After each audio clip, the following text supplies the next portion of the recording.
Welcome to AB tutorial. ఇక మనకి తెలంగాణ రాష్ట్రానికి సంబంధించి ఈరోజు గ్రూప్ 1కి సంబంధించి కొన్ని అప్డేట్స్ అయితే రావడం జరిగిందనమాట. సో ఈ యొక్క గ్రూప్ 1 పుస్తకాలకు సంబంధించి స్వల్ప మార్పులు చేసిన తెలుగు అకాడమీలు. సో ఈ యొక్క తెలుగు అకాడమీ బుక్స్ అనేవి గ్రూప్ 1 స్టాండర్డ్కి సంబంధించి స్టాండర్డ్ బుక్స్ అనమాట.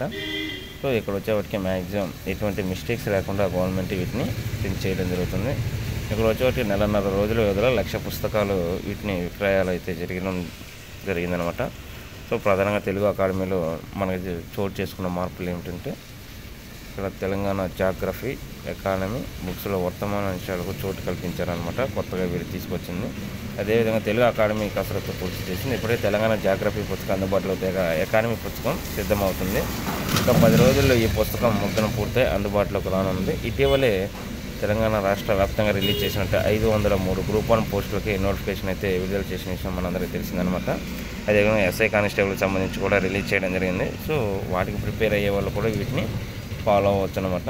మనకి ప్రధానంగా ఇక్కడ క్వశ్చన్స్ అడిగే అంశాలలో వచ్చేప్పటికీ మనకి తెలంగాణ రాష్ట్ర వ్యాప్తంగా రీసెంట్గా తీసుకొచ్చినటువంటి కొత్త జిల్లాల ప్రతిపాదన కానివ్వండి, అదేవిధంగా ఈ యొక్క రేషియోస్ ఏవైతే ఉన్నాయో సెన్సెస్కి సంబంధించినమాట వీటన్నిటిని అప్డేట్స్ అయితే చేసినట్లు రావడం జరిగింది. బడ్జెట్ కానివ్వండి, జీడిపి కానివ్వండి, అదేవిధంగా ఈ యొక్క సర్వీస్ సెక్టర్కి సంబంధించి, ఎకానమీకి సంబంధించి, ఇండస్ట్రీ పాలసీస్ గురించి, కాగ్ యొక్క ఎకానమీ వ్యవస్థ సిస్టమ్కి సంబంధించి వీటన్నిటికీ సంబంధించి అప్డేట్స్ అయితే రావడం జరిగిందనమాట.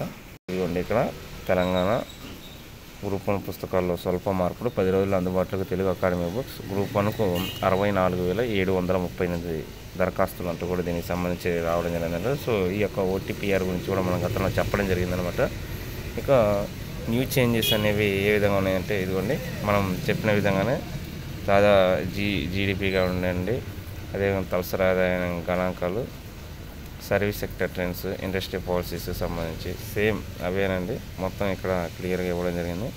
సో ఎవరైతే ప్రిపేర్ అవుతున్నారో వారు కంపల్సరీగా వీటన్నిటిని గమనించి న్యూ ఎడిషన్స్ అనేవి తీసుకోవడం 1-2 సార్లు చెక్ చేసి తీసుకోవడం మంచిదన్నమాట. మనం ఓల్డ్ ఎడిషన్స్ కూడా ఉంటాయి, వీటిని చూజ్ చేసుకునేటప్పుడు ఈ యొక్క ఎడిషన్ నెంబర్ ఏ విధంగా ఉందో మనం సెలెక్ట్ చేసుకోవడం అనేది మంచిదన్నమాట. సో ఇది ఈరోజు తెలంగాణ రాష్ట్రానికి సంబంధించిన గ్రూప్ 1కి సంబంధించినటువంటి చేంజెస్ సంబంధించిన అప్డేట్స్ అనమాట. ఇలాంటి మరిన్ని లేటెస్ట్ అప్డేట్స్ కోసం ఈ యొక్క ఛానల్ని లైక్ చేయండి, షేర్ చేయండి, సబ్స్క్రైబ్ చేయండి. Thank you.